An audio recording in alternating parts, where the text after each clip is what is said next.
नमस्कार, मैं हूं श्वेता सिंह और आप देख रहे हैं आज तक। चीन के 59 ऐप पर ताला लगा तो एलएसी पर 59 दिन से उत्पात मचा रहा ड्रैगन ठंडा पड़ने लगा। चीन का सरकारी अखबार कहने लगा है कि भारत और चीन दोनों देश एलएसी पर शांति बनाए रखने को रजामंद हो गए हैं, साथ ही संघर्ष वाली जगह से पीछे हटने को भी तैयार हो गए हैं। चीन के कदम पीछे हट रहे हैं, लेकिन भारत को उस पर एतबार नहीं है।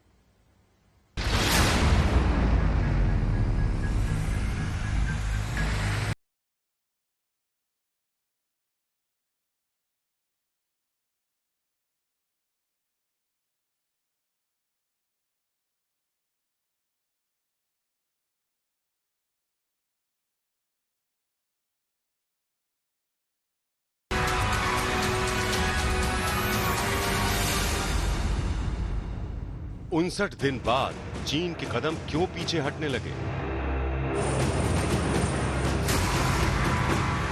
गलवान घाटी में चीन को मिल गया मुंह तोड़ जवाब।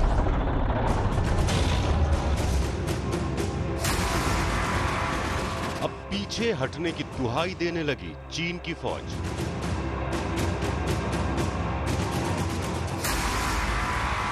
संघर्ष वाली जगह से पीछे हटने को तैयार हो गया चीन।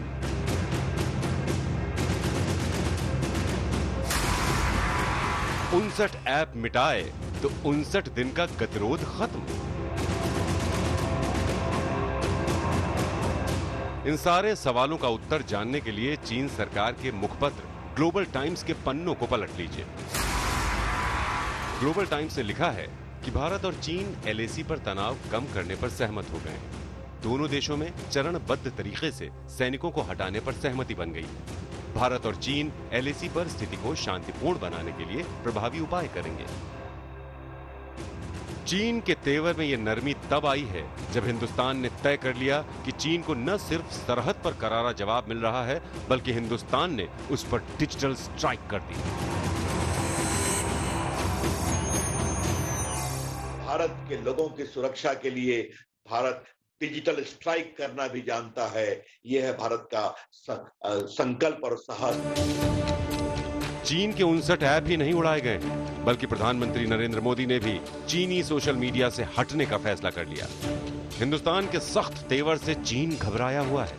भारत और चीन के बीच कमांडर लेवल की बातचीत के बावजूद एलएसी पर कुछ विवाद अभी सुलझाए जाने बाकी हैं। आज तक को मिली जानकारी के मुताबिक गलवान और हॉट स्प्रिंग पर बात बन गई है।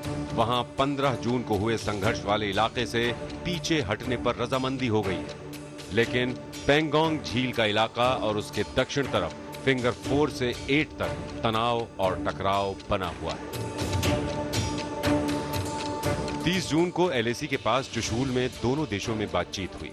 कमांडर स्तर की वो बातचीत 72 घंटे चली। उसमें भारत के core commander lieutenant general Harinder Singh और चीन के core commander major general Liu Lin ने टीम की अगुवाई की। चीन का पक्ष चाहे जो भी हो, लेकिन भारत उसकी चाल को अच्छे से समझता है। भारत और चीन की सेनाओं के बातचीत के बाद फिर से ये निर्णय लिया गया है कि लाइन ऑफ एक्चुअल कंट्रोल पर स्थिति को नियंत्रण में लाने के लिए दोनों सेनाएं पीछे हटेंगी। हालांकि ये पहली बार नहीं है जब ऐसी बात बोली गई है। 22 जून की मीटिंग के बाद भी यही फैसला लिया गया था, लेकिन जमीन पर कुछ नहीं बदला। चीन का झांसा काफी पुराना है। हिंदुस्तान की ताकत देखकर चीन पीछे हटने को तैयार है, लेकिन भारत का पक्ष यही है कि ठोक बजाकर अगला कदम बढ़ाना है। भारत और चीन ने तय किया है कि कमांडर लेवल के अधिकारी मिलकर गलवान और पेंगोंग झील के विवादित हिस्सों से सेना की वापसी पर बातचीत करेंगे। ये बैठक ब्रिगेडियर या कर्नल स्तर के अधिकारियों के बीच होगी। बातचीत में सहमति बनने के बाद दोनों सेनाएं एक दूसरे को 72 घंटे तक निगरानी का वक्त देंगे। इस दौरान दोनों देशों की छोटी छोटी टुकड़ियां एक दूसरे के हिस्सों में जाकर सैनिकों की वापसी प्रक्रिया की निगरानी भी करेंगी। चीन एक कदम पीछे जाता है तो 2 कदम आगे बढ़ने की साजिश रचता है। चीन कह रहा है कि वो धीरे धीरे पीछे हटने को तैयार है, लेकिन चीन पर भरोसा करना सबसे बड़ा अपराध है। इसीलिए हमारी फौज ने पूर्वी लद्दाख में स्पेशल फोर्स के कमांडोज की तैनाती कर रखी है। ये वो टीम है जिसने पाकिस्तान के खिलाफ सर्जिकल स्ट्राइक की थी। अब बारी चीन की है। लेकिन 3 साल बाद भी पाकिस्तान का कलेजा इन कमांडो को देखकर कांप जाता है।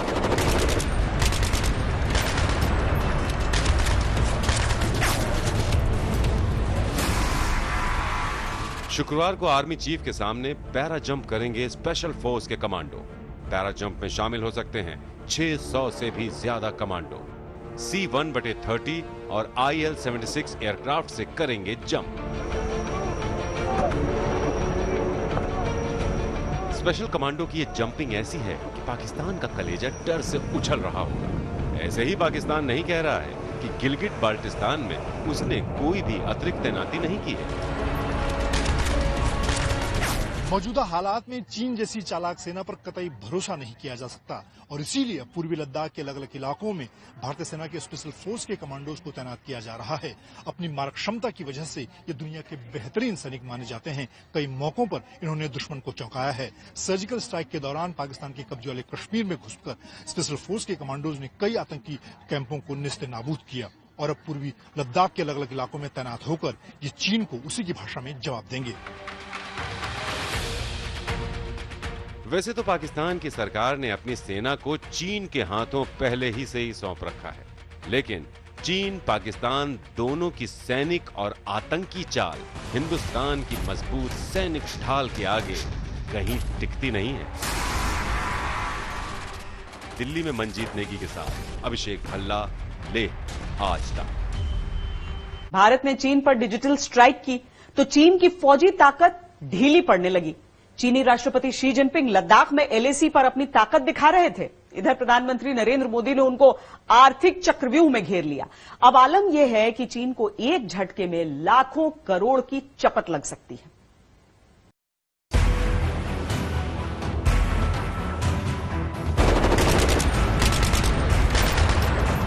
हिंदुस्तान ने पाकिस्तान पर सर्जिकल स्ट्राइक की थी। भारतीय सेना ने सर्जिकल स्ट्राइक्स कल उन लॉन्च पैड्स के ऊपर किए हैं।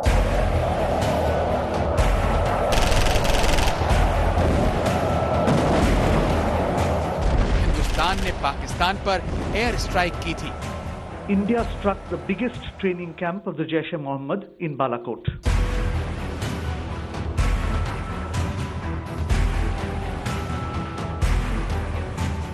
और अब चीन पर डिजिटल स्ट्राइक कर दी है। भारत के लोगों की सुरक्षा के लिए भारत डिजिटल स्ट्राइक करना भी जानता है। चीन के 59 ऐप पर ताला लटक गया।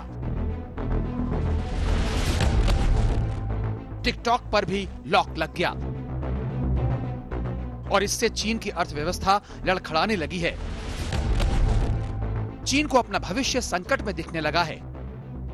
चीन के सरकारी भोंपू ग्लोबल टाइम्स तक नुकसान के आंकड़े पेश करते हुए कराह रहा है। ग्लोबल टाइम्स की माने तो टिकटॉक की पेरेंट कंपनी बाइट डांस को $6 अरब का नुकसान हो सकता है, यानी करीब 45,000 करोड़ रुपए का। इससे आप अंदाजा लगा सकते हैं कि एक ऐप से जब इतना बड़ा नुकसान हो सकता है तो 59 ऐप से चीन की क्या दुर्गति होगी। इन चीनी ऐप्स पर पाबंदी के लिए केंद्र की उच्च स्तरीय कमेटी का फैसला अचूक निशाना साबित हुआ। भारत की जनता के डेटा की सुरक्षा पर कोई हम समझौता नहीं करेंगे। भारत की अखंडता, भारत की संप्रभुता, भारत की सुरक्षा, इस पर हम कोई समझौता नहीं करेंगे। और भारत के लोगों की सुरक्षा के लिए भारत डिजिटल स्ट्राइक करना भी जानता है। यह है भारत का संकल्प और साहस। इस बीच अमेरिका ने भारत की ओर से चीन के 59 मोबाइल ऐप बैन किए जाने का स्वागत किया है। Welcome India's ban on certain mobile apps that can serve as an appendages of the CCP's surveillance state. India's clean app approach will boost India's sovereignty. It will also boost India's integrity and national security, as the Indian government itself has stated. चीन के लिए ये एक कूटनीतिक झटका भी है और दुनिया के सबसे बड़े लोकतंत्र के मुखिया ने उसके सोशल मीडिया प्लेटफॉर्म को छोड़ दिया। LAC पर तनातनी के बीच प्रधानमंत्री नरेंद्र मोदी ने चीनी सोशल मीडिया प्लेटफॉर्म वीबो से अपना अकाउंट हटा लिया, जिस पर करीब 2,44,000 लोग उन्हें फॉलो करते हैं। अगर भारत और चीन के टेंशन चल रहे हैं तो सब भारतवासियों को इकट्ठा होना बहुत ज़रूरी है, और जो भी चाइनीज़ का सामान है अगर सब भारतवासी मिलकर उसको बॉयकॉट करेंगे, इसमें देश का फायदा होगा। ऐसा नहीं है कि हिंदुस्तान सिर्फ चीनी ऐप को बंद करके ही दम लेगा। चीन को अब पावर सेक्टर में भी जोर का झटका और भी जोर से लगने वाला है। भारत में ऑटो कंपोनेंट बाजार 43 लाख करोड़ रुपए का है, जिसमें 26% हिस्सेदारी चीन की है। वैसे सोलर पावर में चीनी प्रोडक्ट की भागीदारी 90% तक है। ऊर्जा मंत्रालय ने चीन को बिजली का झटका देने का प्लान बना लिया है। अब पावर सेक्टर में चीन से आयात के नियम बेहद सख्त होंगे। ऐसा इक्विपमेंट जिसमें कि साइबर मैलवेयर लग सकता है नहीं आएगा। वो पावर सिस्टम में साइबर मैलवेयर लग सकता है तो नहीं आएगा। आपको इंपोर्ट करना है तो दूसरे देश से कीजिए। इंपोर्ट करने की जरूरत आपको अमूमन नहीं पड़नी चाहिए, क्योंकि सब चीज़ हमारी यहाँ बनता है और ये इंडस्ट्री एग्री की। सिर्फ 5 चीज़ ऐसे हैं जो हाई टेक्नोलॉजी हैं जो हमारे यहाँ नहीं बनते, उसको आप इंपोर्ट कर सकते हैं। हम प्रेफर करेंगे कि आप चीन से नहीं करें, पाकिस्तान से नहीं करें, क्योंकि उसमें अगर मैलवेयर डाल दिया तो हमारे पूरे सिस्टम को खतरा है। आप यूरोप से कर दें, अमेरिका से कर दें, कहीं से कर दें, लेकिन चीन पाकिस्तान से नहीं करें। इंडस्ट्री एग्री करती है, वैसा ही ऑर्डर हम इश्यू करने जा रहे हैं। चीन को आर्थिक जंग में पछाड़ने के लिए दूसरे मंत्रालय भी सख्ती पर उतर आए हैं। इनमें एक सड़क परिवहन मंत्रालय भी है। परिवहन मंत्री नितिन गडकरी ने चीन को सबक सिखाने के लिए बड़े फैसले का संकेत दिया है कि हाईवे निर्माण प्रोजेक्ट्स में चीनी कंपनियों की छुट्टी कर दी जाएगी। भारत विदेशों से जितना सामान मंगाता है उसका 22% चीन से आता है। इनमें इलेक्ट्रिकल चीजें 39%, मैकेनिकल, बॉयलर और nuclear reactor 31%, organic chemicals 40%, plastic का सामान 19%, लोहा और स्टील 11%, ऑप्टिकल कम्युनिकेशन 15% और खाद 31% है। अगर धीरे धीरे भारत ने चीन से आयात घटा दिया तो चीन की अर्थव्यवस्था का भट्टा बैठ जाएगा। हम आत्मनिर्भर भारत के लिए दिन रात एक करेंगे। हम सब लोकल के लिए वोकल होंगे। चीन ने एलएसी पर बहुत उत्पात मचा लिया, लेकिन भारत ने अभी उसकी डिजिटल गर्दन मरोड़ी है, जबकि हिंदुस्तान के आर्थिक चक्रव्यूह में वो बुरी तरह घिर गया है। भारत ने चक्रव्यूह के एक घेरे में 59 ऐप्स पर पाबंदी लगा दी। दूसरे घेरे में हाईवे प्रोजेक्ट्स में चीनी कंपनियों की एंट्री बंद। तीसरे घेरे में पावर सेक्टर की चीजों पर भारी आयात शुल्क। चौथे घेरे के रूप में बीएसएनएल के लिए सभी चीनी कंपनियों के ठेके रद्द। और 5वें घेरे के रूप में चीनी सामान का देशव्यापी बहिष्कार का माहौल। चीन अपने विकास की जिस डाली पर बैठा था उसको काटने लगा। भारत के साथ एलएसी पर उसका पंगा उसकी जेब को अब खाली करने लगा है। दिल्ली में संजय शर्मा के साथ आज तक ब्यूरो। अब तक चाइना को अपनी सैन्य ताकत पर बहुत गुरूर था, लेकिन इस बार लद्दाख के पास एलएसी पर उसकी ताकत की पोल खुल गई। उस पर से दुनिया के बड़े शक्तिशाली देश जिस तरह भारत को अत्याधुनिक हथियार दे रहे हैं, उससे चीन में डर और दहशत और बढ़ गई है। इससे भी चीन अपने तेवर अब नरम करने लगा है।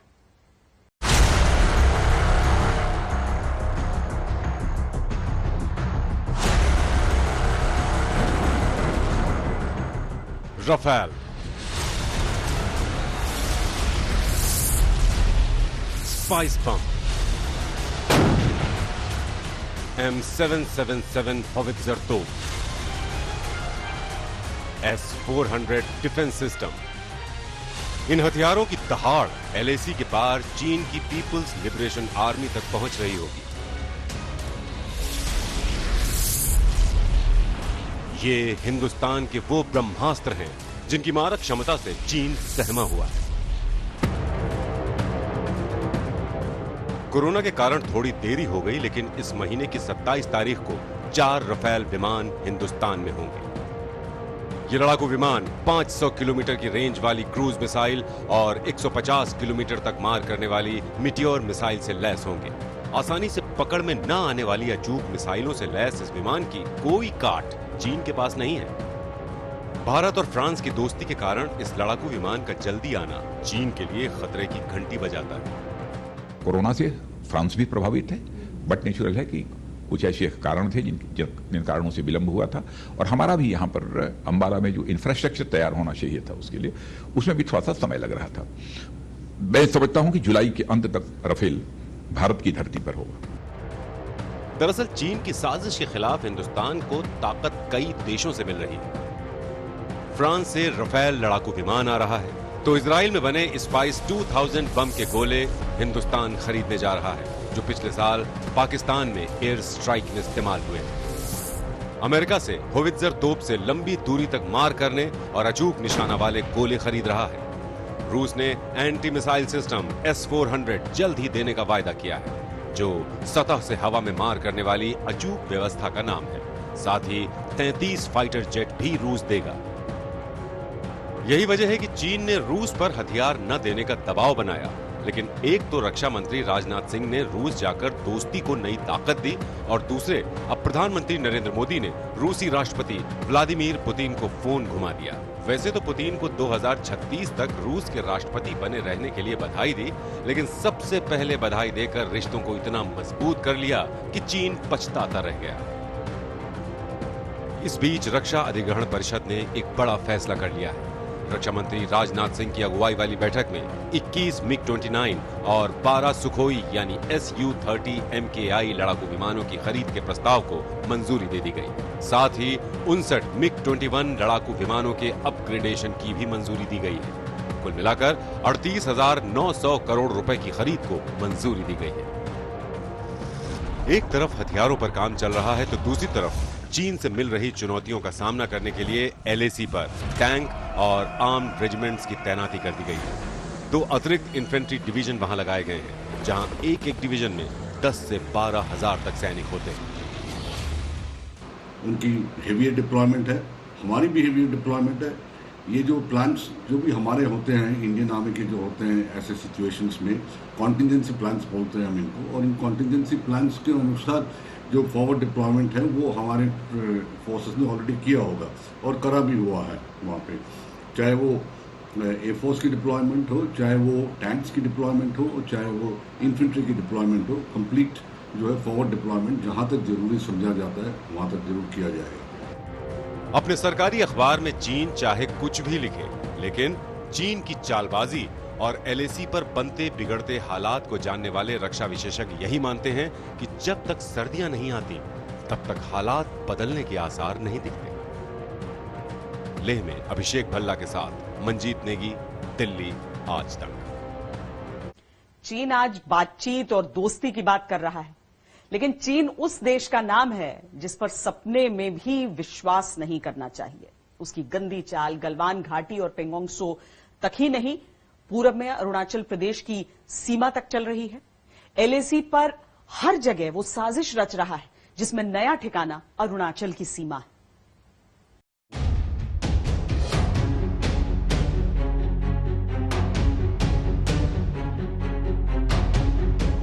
लद्दाख में LAC के पार उत्तरी शिनजियांग में चीन की खतरनाक सैनिक तैयारी है, जिसका मतलब यही है कि एक तरफ बातचीत का भरम रखना चाहता है तो दूसरी तरफ सैनिक धोखेबाजी भी।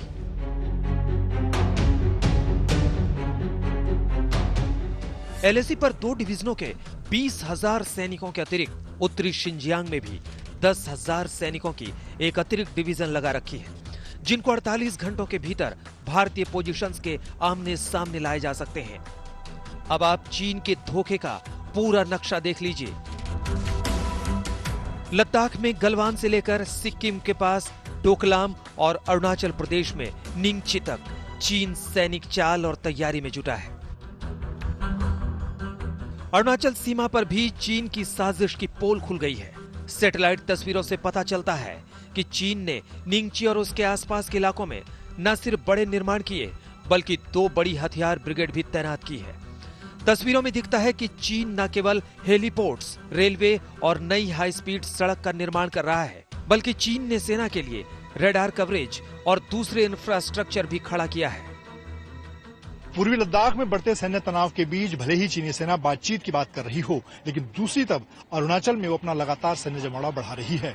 वहां पर हाई स्पीड सड़कों से लेकर हेलीपैड बनाए जा रहे हैं।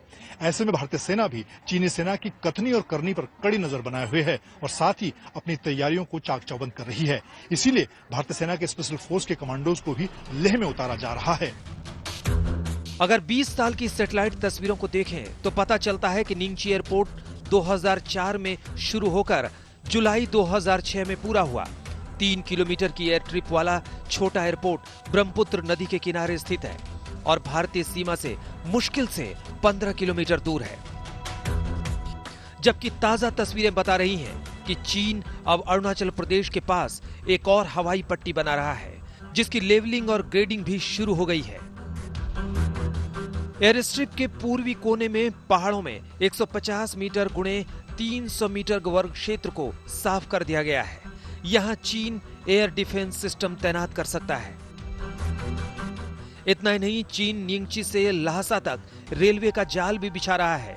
गोनगर और लोका होकर जाने वाली रेल लाइन का काम इसी साल अंत तक पूरा हो जाएगा। इसके बाद अरुणाचल बॉर्डर तक चीन का पहुंचना और साजो सामान लाना और आसान हो जाएगा। नियांग नदी के किनारे 4 लेन वाली इस एक्सप्रेसवे पर 80 किलोमीटर प्रति घंटे की रफ्तार से गाड़ियां दौड़ सकती हैं। इसलिए अब चीन को सिर्फ लद्दाख ही नहीं, पूरे एलएसी पर जवाब देने की घड़ी आ रही है। मनजीत नेगी, दिल्ली, आज तक।